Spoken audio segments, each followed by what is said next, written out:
internet of value at Ripple, we're thinking much bigger than just cross-border payments. It's kind of like Amazon with rare books in the early days, just this market happens to be a $10 trillion market. We are at a historic turning point. Said in the past that you are doing for money what email did for communication. Moving the whole revolution forward. Take on it. There's trillions of dollars parked around the world. XRP. Is there a possibility that Ripple could take over Swift one day? Well, welcome back, ladies and gentlemen, to another episode of 24 Hours Crypto. Let's get right in today's video. This one is going to make you go crazy. First, you're going to wonder, why isn't XRP exploding yet? Then you're going to understand that the value of XRP is going to go over $100. Ladies and gentlemen, welcome back to another episode. We are going to break down a video that was published 2 weeks ago with only 139 views. And this panel list, incredible, okay? The individuals that are attending this conference, very, very intelligent individuals. And this is called Reinventing Bretton Woods. I'm going to break it down to you so you understand what Bretton Woods is for the ones that don't know. So what was Bretton Woods? Because it's not really a thing right now.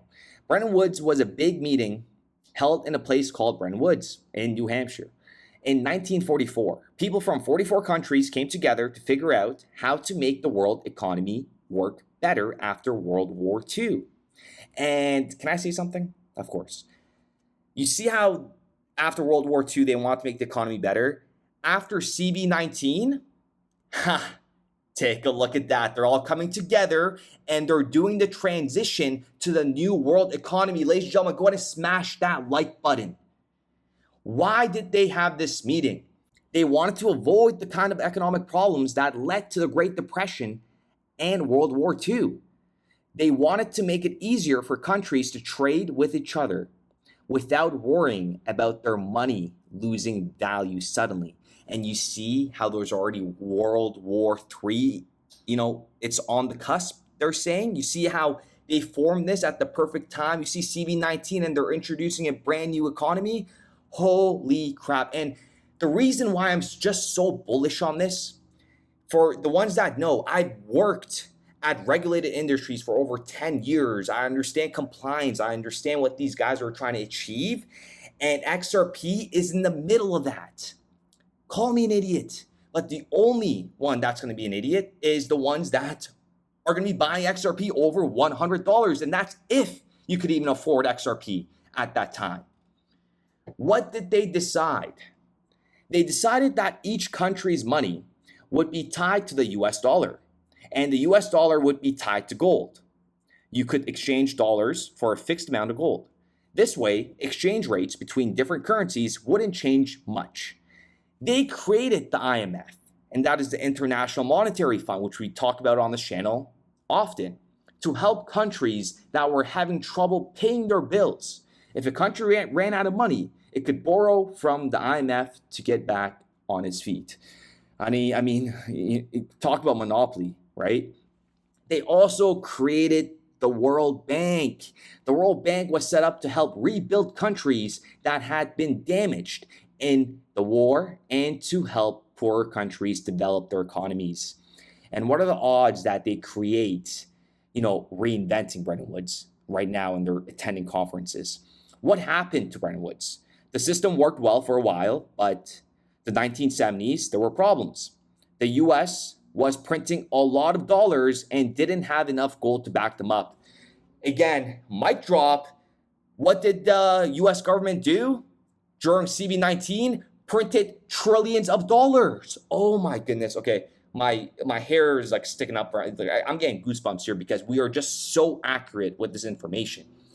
Prices were going up and it was hard to keep the value of currency stable. So in 1971, the US decided to stop letting people exchange dollars for gold, which ended the Bretton Woods system. After that, currencies started to float freely, meaning their values could go up and down based on the market conditions. And that's where we are today. And so what is this reinventing Bretton Woods? They have one purpose, and that is to modernize the international financial system.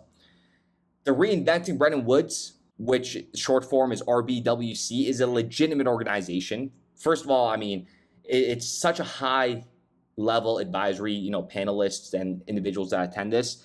and they focus on the ongoing evolution of the international financial and monetary system. And there are so many blind sheeps out there that are going to miss out on this opportunity. And let me show you here what they talk about in regards to interoperability. And then I'm going to play a short little clip of Miguel Diaz talking about, they have these systems, which systems, what are they going to use? Take up on this infrastructure issue, and Paul, you mentioned that one of the key ideas is you put in place an infrastructure and then for everyone to use it, and I think that's in line of what you suggested, this open approach. Just one sort of parenthesis on interoperability, which working with blockchain is a big theme and is often being mentioned. But I'd like everyone to keep in mind, today's system has zero interoperability. Right? Every system is completely isolated, and the only way banks can communicate with one another is through secure messages. So we need to keep that in mind. There is an ambition about interoperability, but we are starting from zero when we take our system as a benchmark.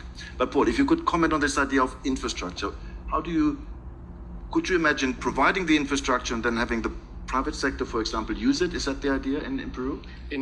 Of course, in an environment in which we need to collaborate, both from the public sector and from the private sector, to create ecosystems that can flourish and can bring these services to everyone. One word of caution here is that a lot of these discussions in terms of how to provide these things have been around which technology we should use to provide these services as opposed to which services we actually need to provide. And I think we need to switch that perspective. We need to start thinking on what is the exact functionality that we want for our economies and for the financial sector in general, and then start delving deeper into the different technologies that we can provide. I think that is incredible. And keep in mind, Miguel Diaz, yes, it's a familiar name because we talked about him on his channel before. Remember, he's the one that said this. One is the technical dimension, so how we manage to get a system that speaks in a certain cryptographic language to speak with another that speaks another slightly different language. So that is one level of complexity. We need to get the technologies to speak to each other. The messaging element is fundamental. The second dimension, which is much more complicated to solve, so that one, the first one was the easy one, okay? And there is a lot of money that is being put in terms of trying to solve these technical issues of interoperability. Now, the second one is more complicated. It has to do with liquidity. So imagine that you have a pair of currencies for which there is not a complementary demand. You need to go and search for a third-party currency in order to make this settlement actually happen. And this really complicates things. So we need to put pieces of technology that can make more efficiency this use of liquidity so that more transactions can be settled. Again, when it comes to interoperability, liquidity, having a currency that's efficient across the world in different jurisdictions, has regulatory clarity. Wow. And in a moment, I'm gonna wait until you hear this part. This one's pretty crazy. But let's rewind and go all the way back to August 4th of 2013. And we have Bitcoin, Litecoin, XRP top 3, and every other coin doesn't exist anymore, right? And there's 50 coins here. 50 coins, that's it. And the best part about this is the fact that XRP and Ripple and what they have achieved since this, and people want to sit there and say it's not going to do anything. Wow. Okay. It is incredible to me. Just wait. Just wait. And if you're getting sick and tired of hearing that, then just selling. Honestly, there's no more patience for stupidity on this channel. I will not put up with it because the information I present to you, especially this episode, this is a mic drop. It's happening. The exact same thing is happening since the Bretton Woods. And I explained it to you perfectly. And there was a question asked here, which is pretty crazy. Listen to this question. I'm going to play it in a moment. But they state when we invented Bitcoin. And for anybody out there that thinks Bitcoin was created from this mystery individual, if there's kids in the room, please, if there's I'll give you guys a moment. And I'm going to curse. You guys are fucking idiots. I'm sorry. But there is no way that nobody knows who created it. They know exactly who or they or what governmental organization or we did it. Okay? I'm going to play the video in a second. But it doesn't happen just coincidentally after the financial collapse in 2008. Right? Wake up. And that is why I'm trying to tell you guys, and I'm sorry, you guys, the ones that know, that there is a reason why XRP hasn't moved yet, because they have all agreed, sounds crazy, doesn't it? Tinfoil hat, come on. And they're planning it to handle real monetary value. But I mean, if you don't see this, there's nothing much that I could do. But just listen to this here when he says, when we invented Bitcoin. I completely understand the objectives of financial inclusion and low-cost payments and all that. What I'm really puzzled about is the idea that somehow some sort of decentralized or peer-to-peer technology has to be part of that. And I think one of the really striking points is 15 years ago, we invented Bitcoin. All the people who are serious about Bitcoin end up saying, you know what, peer-to-peer is nonsense. I want an exchange. I don't even want to trade Bitcoin. I want to trade Bitcoin ETFs. And so they completely replicate the centralized institutional balance sheet infrastructure because it turns out that thing existed because it works really, really well, not because some government regulation mandated it to exist. And so I just don't understand the excitement about peer-to-peer and decentralization and what the panel thinks that's going to contribute to all these very good objectives that you stated. With that being said, ladies and gentlemen, I do appreciate every single one of you guys. Let me know what you guys think in the comments down below. Again, another tense video. I have no idea what is going on. Is it me breaking down? No. It's me getting very bullish. I'm not running out of patience. Patience is something that I've had ever since I was a kid. Something that my dad, since I was young, always told me how patience is one of the most valuable things. Because as a kid, I was very, very impatient. Very, very impatient. And how this, it's crazy how in my grown adult years, it's actually, he was so right. But when we come back to these videos and when XRP is above 20, 10, 40, 100, I don't even think, we'll come back to these videos just to watch it. But just know, we're all in this together. If it goes to 0, we all go down to 0. If it goes to 100, we'll all go to 100, obviously. But the main takeaway from this, just understand what you hold. That's it. Don't worry about the noise. Do not even get worried if it goes to 10 cents or 11 cents or even 5 cents. 5 cents, in my opinion, will never happen. 10 cents? USDT crashes, maybe there's a decouple moment, but a wick down to 20 cents, 30 cents, it's a possibility. You need to understand, they know this is a brand new asset class. And, whoa, are you ready for this one?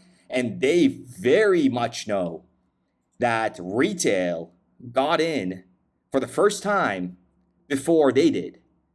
So, and they also know, they know how to deal with humans' minds, right? Remember CV19? So shaken out, but this is just regular market plays. It's not another shakeout. If it dumps, it dumps. If it moons, it moons. But just we're at a very, very early stage in this crypto ecosystem. Volatility is key. If there was no volatility like this in the crypto ecosystem, I would be very worried. I love you guys very much. We'll be back with another video. Building RippleNet with the thesis that crypto liquidity would eventually be able to support robust global payments, large payments. RippleNet was designed so that customers seeing the benefits of our fiat-based network could flip the switch to ODL once the market was mature enough. And this is exactly what's happening. Flip the switch.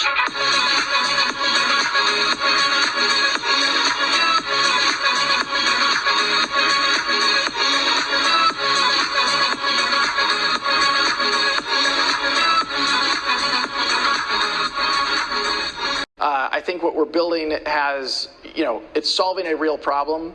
And I think all of the tokens, my advice to anybody would be, understand the utility. If there's real utility and there's real value being delivered to a real customer, there will be value in the token.